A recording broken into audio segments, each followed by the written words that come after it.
नमस्कार दोस्तों, राधे राधे, जय श्री कृष्णा। कहानी का नाम है दुखों की गठरी। जीवन में जब भी हम खराब दौर से गुजरते हैं तो मन में ये विचार जरूर आता है कि परमात्मा मेरी परेशानियां देखता क्यों नहीं, मेरी परेशानियां दूर क्यों नहीं करता। लेकिन सुख दुख तो हमारे जीवन का हिस्सा है। जीवन है तो परेशानियां भी होंगी। एक युवक की अपनी तमाम परेशानियों के लिए भगवान से शिकायत पर आधारित ये कहानी दुखों की गठरी आज हम आपके समक्ष पेश कर रहे हैं। नवीन अपनी परेशानियों से जूझ रहा था।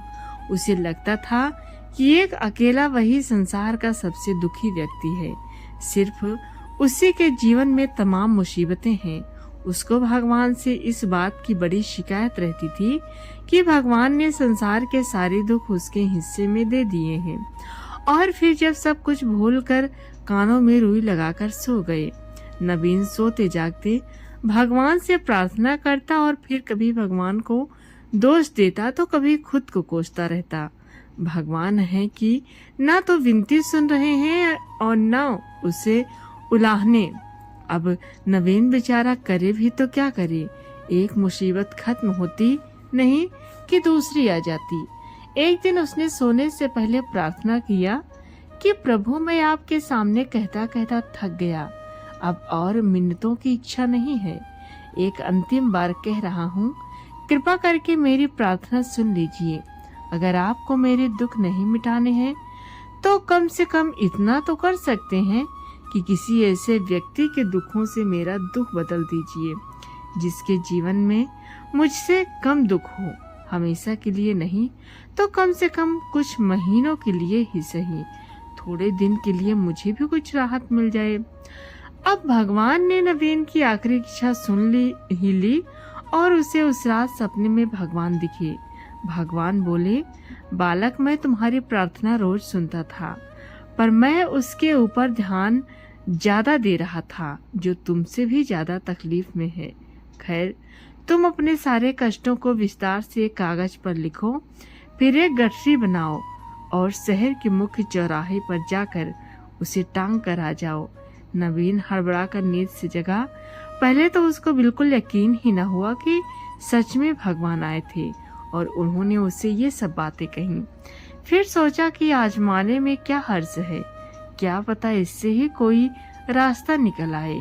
उसने भगवान के दिए आदेश के अनुसार अपनी सारी परेशानियां अलग अलग कागजों पर लिखी।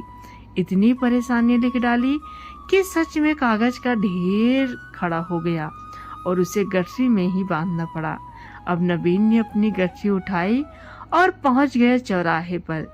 लेकिन वहां पहुंचकर चौराहे का नजारा देखकर अचंभे में पड़ गया। उसने देखा कि चौराहे पर तो पहले से ही लोगों की लंबी लाइन लगी हुई है जो उसी की तरह अपने अपने दुखों की बड़ी बड़ी गठरी लिए आ पहुंचे हैं। आखिर ये चक्कर क्या है? सब कुछ उसकी समझ से बाहर था। अभी वो इन विचारों में खोया ही था कि तभी एक आकाशवाणी हुई। इसमें सभी को अपनी अपनी गठरी को चौराहे पर लगी अलग अलग खूंटी में टांग देने का आदेश हुआ। वहां बेहिसाब खूंटियां पहले से ही बनी थी। सभी ने अपनी अपनी गठरी टांगी और फिर ईश्वर के अगले आदेश की प्रतीक्षा करने लगे। कुछ ही देर में दोबारा से आकाशवाणी हुई और सबसे कहा गया कि सभी लोग अंदाजे से कोई ऐसी गठरी उठा लो जो उन्हें अपनी परेशानियों की गठरी से हल्की समझ में आती हो। अब उन्हें वही दुख भोगने होंगे जो उनकी चुनी नई गठरी में दर्ज होंगे। आकाशवाणी सुनते ही सभी हल्की सी हल्की गठरी को लपकने के लिए दौड़े। सबके साथ नवीन भी नई गठरी चुनने के लिए भागा। आकाशवाणी सुनते ही सभी हल्की से हल्की गठरी को लपकने के लिए दौड़े। सबके साथ नवीन भी नई गठरी चुनने के लिए भागा। खूंटियों में टंगी समस्त गठरियों को घूरता हुआ वो काफी देर तक अंदाजा लगाता रहा। अब उसे एक डर और था कि कहीं वो ऐसी गठरी न उठा ले जिसमें पहले से भी ज्यादा दुख हो। अगर ऐसा हुआ तो परेशानी और बढ़ जाएगी और मुझे लेने के देने पड़ जाएंगे। जीवन तहस नहस हो जाएगा। सो अलग। अब उसके मन में तरह तरह के विचार आने लगे। वो सोचने लगा कि कम से कम वो अपने दुखों से भली भांति परिचित तो है और उन्हें झेलने का आदी भी हो गया है। उनके लिए कुछ रास्ते निकालने की शुरुआत भी की है। शायद उसका परिणाम आए तो एक आध दुख घट ही जाए। कहीं ऐसा ना हो कि चुनी गई नई गठरी में दुख और भी ज्यादा पीड़ादायक हो। ऐसे विचार में खोया वो एक के बाद एक गठरी के सामने से गुजरता, लेकिन तय नहीं कर पाया कि कौन सी गठरी चुनी जाए। उसे ये भी डर था कि कहीं कोई उसकी गठरी न उठा ले। इसी उधेड़-बुन में फंसे नवीन ने आखिरकार अपनी गठरी ही उठा ली और चल पड़ा।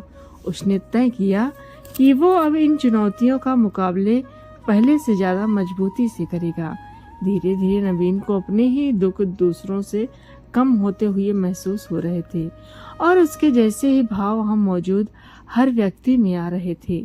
सच में सबको अपना दुख ज्यादा बड़ा और ज्यादा पीड़ादायक लगता है कि वही संसार का सबसे दुखी प्राणी है। पर हम में से भी ज्यादा ना जाने कितने और दुखी हैं। कितने ही लोग ऐसे हैं जिन्हें जो 2 वक्त का भोजन भी मिलना मुश्किल हो रहा है। कभी किसी की शानदार कोठी के आगे से गुजरते हुए यदि ये ख्याल बार बार आए कि जब किस्मत बट रही थी तो वो इस आदमी के पीछे क्यों रहा, अगर आगे रहता तो उसे भी ऐसा सुख और ऐश्वर्य मिल जाता। जिन लोगों के पास साहस और हौसला है वे आत्मविश्वास की नींव पर सवार होकर आसानी से जीवन की कठिनाइयों से सफलता प्राप्त कर लेते हैं। जरा ऐसे लोगों के बारे में सोचिए जो जीवन मृत्यु के बीच झूल रहे हैं। कम से कम आप किस्मत की लाइन में इनसे आगे तो थे। स्वास्थ्य है, अपने काम के लिए किसी पर निर्भर नहीं है, अपना काम खुद करने के काबिल है। तो दोस्तों, ये थी दुखों की गठरी कहानी। आपको कैसी लगी कमेंट में ज़रूर बताएं और अच्छी लगी तो हमारे चैनल को सब्सक्राइब करना बिल्कुल भी न भूलें।